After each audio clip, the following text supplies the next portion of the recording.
এই মুহূর্তে ট্রাইব্যুনালে আছেন সহকর্মী মনিরুল ইসলাম মিন্টু। বিস্তারিত জানতে সরাসরি যুক্ত হচ্ছে তার সঙ্গে। মিন্টু, এর আগের সংবাদে আপনার মাধ্যমে জানানোর চেষ্টা করছিলাম দর্শকদেরকে যে এই মুহূর্তে কি আদালত প্রাঙ্গণে নিয়ে বা ট্রাইব্যুনালে নিয়ে আসা হয়েছে কিনা আসামিদেরকে, এখনকার কি অবস্থা, কার্যক্রম কি শুরু হয়েছে? দুটি মামলার আদালতে ট্রাইব্যুনালে প্রতিবেদন জমা দেওয়ার দিন ধার্য রয়েছে এবং দুটি মামলায় আজকে শুনানি রয়েছে। এবং একটি মামলা হচ্ছে শেখ হাসিনার বিরুদ্ধে গণহত্যা এবং মানবতা বিরোধী অপরাধের যে মামলা সেটির, এবং পাশাপাশি আরেকটি ওবায়দুল কাদের সহ ৪৫ জনের আরেকটি মামলা। এবং আপনি জানেন যে গত 18ই নভেম্বর সাবেক 13 মন্ত্রী, এমপি এবং সাবেক প্রধানমন্ত্রীর উপদেষ্টাদেরকে হাজির করা হয়েছিল এবং সেই দিন তদন্তের জন্য 2 মাসের সময় চাওয়া হয়েছিল এবং সেক্ষেত্রে আন্তর্জাতিক অপরাধ ট্রাইব্যুনাল 1 মাসের সময় দিয়েছিল এবং সেই সময়ে আজকে দিন ধার্য, অর্থাৎ আজকে মূলত তদন্ত প্রতিবেদন সেটি জমা দেওয়ার দিন ধার্য রয়েছে।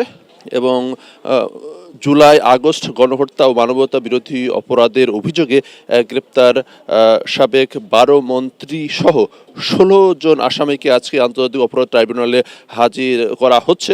ইতিমধ্যে সাবেক পাট ও বস্ত্র মন্ত্রী গাজী গোলাম দস্তগীর গাজী, তাকে নিয়ে আসা হয়েছে। ব্রেকফাস্ট, টিফিন কিংবা স্ন্যাক টাইমে মজাদার আয়োজন মানে অল টাইম ব্রেড। আমরা আরেকটি পিজন ভ্যান দেখতে পাচ্ছি এবং সেখান থেকেও আসামিদেরকে নামানো হচ্ছে এবং তাদের বিরুদ্ধে ওঠা অভিযোগে তদন্ত প্রতিবেদন আজকে জমা দেবে তদন্ত সংস্থা। এবং এর আগে যেটা বলছিলাম যে 18 নভেম্বর 16 আসামির মধ্যে 9 মন্ত্রী এবং প্রতিমন্ত্রী সহ 13 জনকে ট্রাইব্যুনালে হাজির করা হয় এবং ওই দিন রাষ্ট্রপক্ষের আবেদন মঞ্জুর করে 13 জনকে কারাগারে পাঠান বিচারপতি গোলাম মর্তুজা মজুমদারের নেতৃত্বে 3 সদস্যের আন্তর্জাতিক অপরাধ ট্রাইব্যুনাল।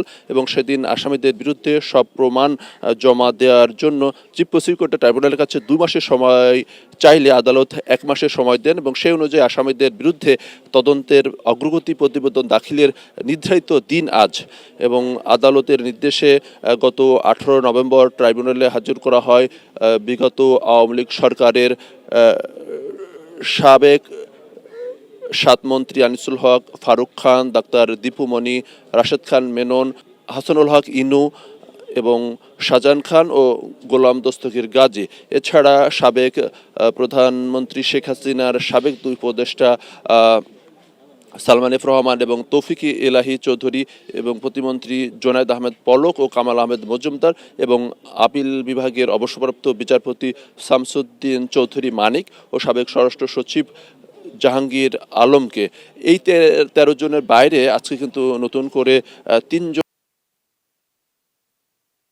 হাজির করা হবে এবং ইতিমধ্যে কয়েকজনকে হাজির করা হয়েছে এবং ধারাবাহিকভাবে আজকে ট্রাইব্যুনালে তাদেরকে হাজির করা হচ্ছে। এবং যে কথা বলছিলাম যে এখানে 2টি মামলা রয়েছে, 2টি মামলার তদন্ত প্রতিবেদন, একটি শেখ হাসিনার বিরুদ্ধে গণহত্যা এবং মানবতা বিরোধী অপরাধের যে তদন্ত প্রতিবেদন এবং আরেকটি ওবায়দুল কাদের সহ 45 জনের বিরুদ্ধে যে মামলা সেটির গণহত্যা এবং তদন্ত প্রতিবেদন।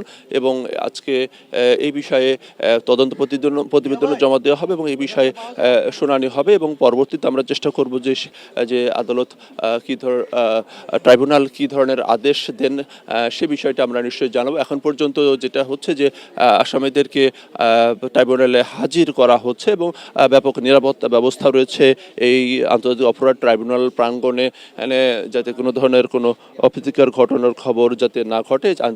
এবং আইনশৃঙ্খলা বাহিনীর সদস্যরা রয়েছেন এবং আপনি জানেন যে বিচারপতি গোলাম মর্তুজা মজুমদারের নেতৃত্বে 3 সদস্যের আন্তর্জাতিক যে অপরাধ ট্রাইব্যুনাল, সেই আন্তর্জাতিক অপরাধ ট্রাইব্যুনালে আসামিদেরকে হাজির করা হচ্ছে। এবং আজকে যে কথা বলছিলাম যে 3 জন সাবেক মন্ত্রী আমির হোসেন আমু, আব্দুর রাজ্জাক এবং অ্যাডভোকেট কামরুল ইসলামকে নতুন করে আজকে হাজির করা হবে যদি তারা কোনো অসুস্থ না হন।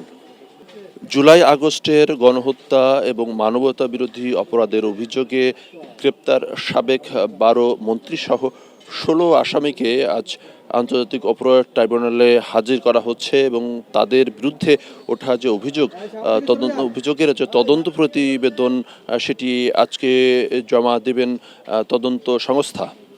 এবং এর আগে আপনি জানেন যে 18 নভেম্বর 16 আসামির মধ্যে 9 মন্ত্রী ও প্রতিমন্ত্রী সহ 13 জনকে ট্রাইব্যুনালে হাজির করা হয়। ওদিন রাষ্ট্রপক্ষের আবেদন মঞ্জুর করে 13 জনকে কারাগারে পাঠান বিচারপতি গোলাম মর্তুজা মজুমদারের নেতৃত্বে 3 সদস্যের আন্তর্জাতিক অপরাধ ট্রাইব্যুনাল। এবং সেদিন আসামিদের বিরুদ্ধে সব প্রমাণ জমা দেওয়ার জন্য চিফ প্রসিকিউটর ট্রাইব্যুনালের কাছে 2 মাসের সময় চাইলে আদালত 1 মাসের সময় দেন এবং সেই দিনটি আজকে কার্যকর। যেমন দেখতে পাচ্ছেন যে একে একে কিন্তু সাবেক মন্ত্রী এমপিদেরকে আমরা দেখতে পাচ্ছি যে আব্দুর রাজ্জাক এবং সেই সঙ্গে হাসানুল হক ইনুকে আমরা দেখতে পাচ্ছি। তার পেছনেই রয়েছেন, আমরা দেখতে পাচ্ছি যে অ্যাডভোকেট কামরুল ইসলামকে ট্রাইব্যুনালের ভেতরে নিয়ে যাওয়া হচ্ছে এবং রাশেদ খান মেনন তাকেও হাজির করা হয়েছে। সাবেক বিচারপতি, সাবেক আপিল বিভাগের অবসরপ্রাপ্ত বিচারপতি শামসুদ্দিন চৌধুরী মানিক, তাদেরকে আমরা দেখতে পাচ্ছি এবং সাবেক আইনমন্ত্রী আনিসুল হক তাকেও দেখতে পাচ্ছি। এবং আজকে আপনি জানেন যে ডাক্তার দীপুমণি ইতিমধ্যেই রাশেদ খান মেনন, হাসানুল্লাহ ইনু এবং গোলাম দস্তগীর গাজী তাদেরকে আদালতে নেওয়া হয়েছে। এবং আজকে 13 মন্ত্রী, এমপি এবং যে সাবেক প্রধানমন্ত্রীর উপদেষ্টা সহ মোট 16 জনকে আজকে আদালতে হাজির করা হচ্ছে। এবং যে কথা বলছে 3 জন সাবেক মন্ত্রীকে নতুন করে আজকে হাজির করা হচ্ছে ট্রাইব্যুনালে। তাদের মধ্যে রয়েছেন আমির হোসেন আমু, আব্দুর রাজ্জাক এবং অ্যাডভোকেট কামরুল ইসলাম। তো এই ছিল বলতে গেলে এখনকার মতো যে আন্তর্জাতিক অপরাধ ট্রাইব্যুনালের সর্বশেষ খবর।